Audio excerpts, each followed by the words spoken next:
చంద్రబాబు నాయుడు గారిని మీరు ఏడిపించారు. నేమేమి ఏడిపించలా. ఎందుకు? ఆయన తన ఏడవలే. దొంగ నాటకాలు చాలా ఆడతాడు చంద్రబాబు. నమ్మి మీలాంటి వాళ్ళు మోసపోయినట్టు ప్రజలు కూడా మోసపోయారు. ఎందుకు ఏడ్చిండు? ఏమని ఏ మాటకి ఏడ్చిండు? ఏ మాటలు అంటే ఏడ్చిండు?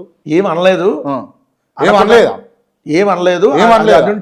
వెంకటరెడ్డి గారు మరీ గింత మీరు అంటే నేను ఏం తెలియని లాజికలే చిన్న పిల్లగాని లెక్క చెప్తే మాత్రం వినటట్లేం కదా మేమైతే. నేను లాజికలే మాట్లాడుతున్నా.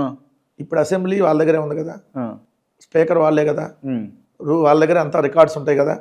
ఆ రోజు అసలు ఏమన్నారో రికార్డ్స్లో ఉన్నాయి కదా, తొలగించలేదు కదా. బయట పెట్టమనండి. ఏమన్నాడు వంశీ గారు? ఏమన్నారు చెప్పండి. వంశీ గారు అందరూ బయట అన్నారు, అసెంబ్లీలో కాదు, బయట అన్నారు. ఒక్క నిమిషం మాట్లాడు. అట్లా ఒక్క మాట ఎవరన్నా తప్పే అది. దాని తర్వాత ఆయన కూడా తప్పని ఒప్పుకున్నాడు. వల్లభనేని వంశీ గారు తప్పని ఒప్పుకున్నారు. కానీ వల్లభనేని వంశీ గారి భార్యని ఏ విధంగా వాళ్ళ భార్య మీద సోషల్ మీడియాలో ఐటీడీపీ ద్వారా నారా లోకేష్ ట్రోల్ చేయించారో అది చూస్తే ఇంకా మీకు అప్పుడు మీరు నన్ను క్వశ్చన్ అడగాలి. సో వాళ్ళు చేసింది కనపడ్డు, ఈయన అన్నమాట కనపడింది. బట్ అదైనా తప్పే అన్నాం మేము. సో ఎవరెవరి మీద అన్నా తప్పే. సో తప్పైతే తప్పు అంటాం అన్న, ఒప్పు అయితే ఒప్పు అని అంటాం. కానీ మీరు అన్న ఏడ్చిన దాని దగ్గర నాటకాలు అంటున్నా నేను.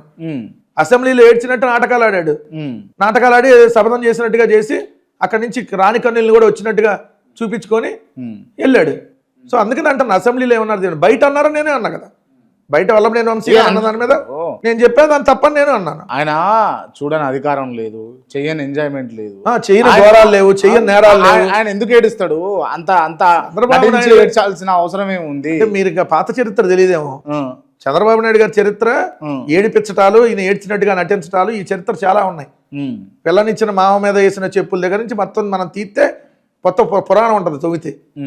సో ఇంకా ఆయన గురించి మనం ఒక్క 1% కూడా పాజిటివ్నెస్ ఉండదు ఆయన దగ్గర. Interviews, podcast, political ads, business ads, social media marketing, digital promotions. Contact KRTV 9281041008. Mail ID krtv.md@gmail.com.